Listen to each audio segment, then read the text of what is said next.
В очень спокойном районе области Данверс в Украине Николай живет со своей беременной женой Настей. Оба они известны как первые экопоселенцы в этом районе.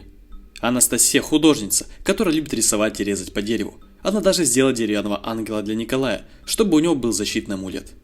Николай – математик-физик и эколог, который преподает в местной школе, до которой он добирается на своем велосипеде. Знак мира возле их дома – это лапа белого ворона, символизирующая древнюю легенду о вороне, который жалел людей и приносил им свежую воду и пищу, теряя при этом свои перья. Из-за отсутствия электроники дома пара не получает никаких новостей до тех пор, пока Николай не уходит на работу. Николай идет на свою работу и получает несколько минут телевизора во время перерыва. Так он узнает о протестующих, которые были убиты в столице Украины, и о возможном вторжении России в страну. Во время их урока к Николаю пристает ученик Иван, который считает своего учителя чудаком и извращенцем. Поэтому он хочет, чтобы он ушел. Но Николай не позволяет ему злиться, потому что он верит в пацифизм и работает над тем, чтобы направлять сознание молодежи.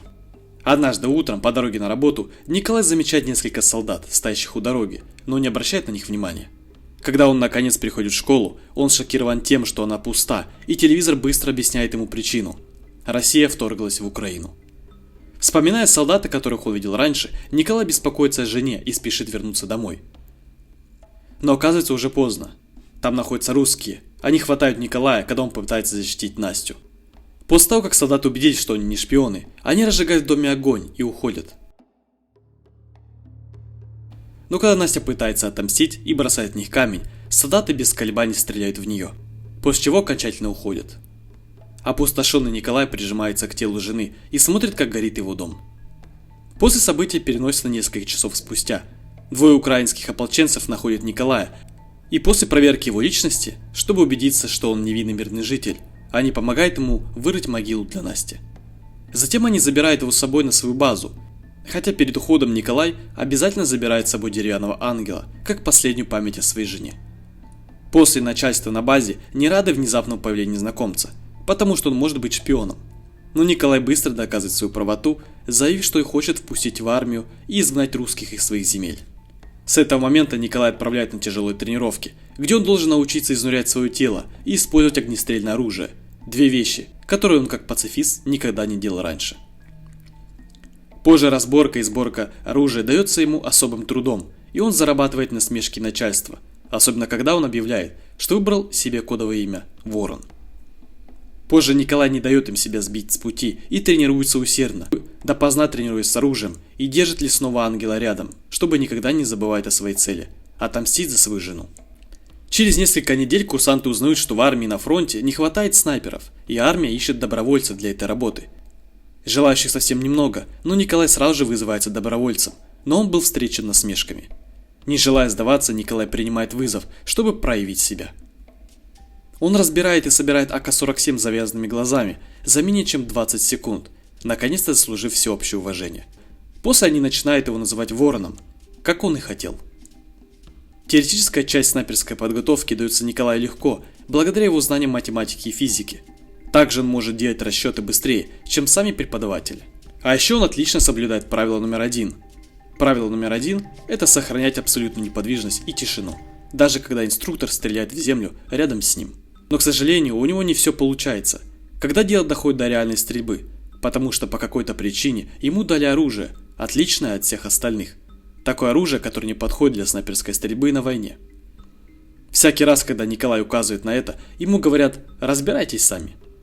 В очередной раз Николай отказывается сдаваться и разрабатывает план, чтобы доказать на то, что он способен. Свое последнее испытание снайперов он проходит ночью, и курсанты должны стрелять, как только сигнальная ракета, пущенная инструктором, даст света вокруг объекта.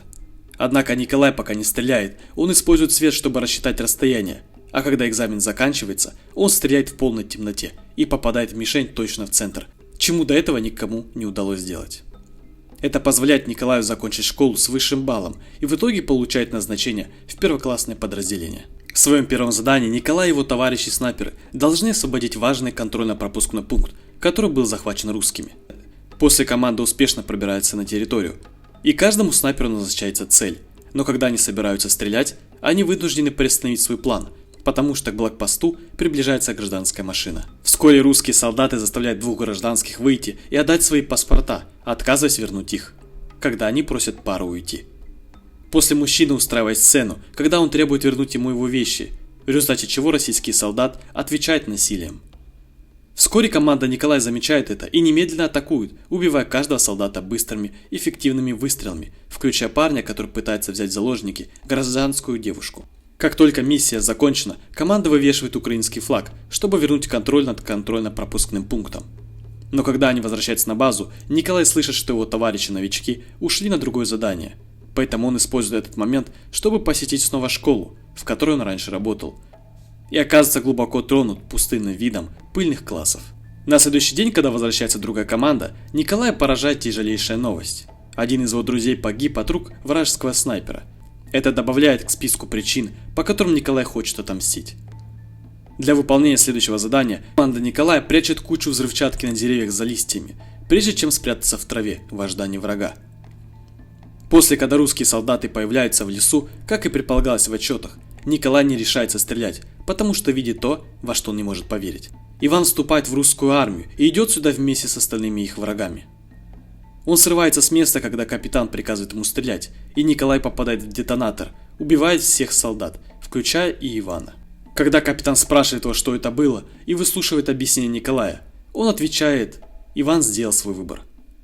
Позже, во время перерыва, Николай и капитан обмениваются воспоминаниями о своем доме. Капитан берет с собой фотографию своей семьи и объясняет, что у него есть договоренность с женой не рассказывать дочерям о характере своей работы. Поэтому они думают, что он уехал просто в командировку. В ответ Николай показывает ему своего деревянного ангела, объясняя, что он символизирует его собственную семью. Через несколько дней украинским войскам удается занять траншеи у границы, поэтому снайперская команда заняла позицию, чтобы дождаться войск. После они готовятся к вторжению в этот регион. Постоянно держа ангела при себе, Николай готовится к выполнению задания, но теряет свое обычное спокойствие, когда замечает, что среди прибывающих солдат он видит человека, который убил его жену. Отчаянно желая отомстить, Николай продолжает просить разрешения стрелять, а капитан каждый раз отказывает ему, потому что враг еще не занял нужную позицию.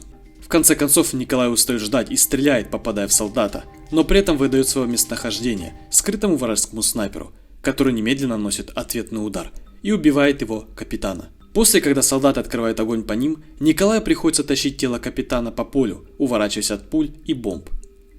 Спустя несколько часов, когда Николай наконец возвращается на базу, его начальник обещает, что будет проведено расследование, чтобы найти того снайпера, убившего капитана. И когда они наконец найдут его, то вызовут Николая, чтобы позаботиться о нем. Тем временем Николай переполнен чувством вины и решает броситься в одиночное плавание, чтобы исправить свою ошибку. Его снайперские навыки по-прежнему на высоте, ему удается уничтожить многих солдат, но имея никакого, кто бы выдержал его, никто не держит на мушке. Он также становится слишком рискованным и в итоге получает ранение руки от вражеской пули. Вскоре Николай уходит в тайное убежище, чтобы немного прийти в себя и посмотреть новости, чтобы получить свежую информацию о политическом статусе переговоров с Россией. Но его перерыв прерывается важным звонком. Оказывается, армия обнаружила местонахождение снайпера, убившего его капитана, поэтому Николай должен вернуться. Перед началом своей миссии солдатам рассказывают всю информацию, которую собрали на данный момент. Пули того снайпера очень дальнобойные, он уже убил 5 снайперов и 3 пулеметчиков, и его зовут Сари. Что еще хуже, он записывает все свои убийства и выкладывает видео, чтобы деморализовать их. У него даже хватило наглости выложить запись смерти их капитана. По крайней мере, все эти потери позволили им точно определить местоположение Сари, и поскольку они не могут засыпать это место минами из-за склада хлора на химическом заводе, они придумывают альтернативный план. Они хотят уничтожить нижних солдат, чтобы расчистить путь, чтобы Николай мог пробраться внутрь и встретиться с Сари лицом к лицу.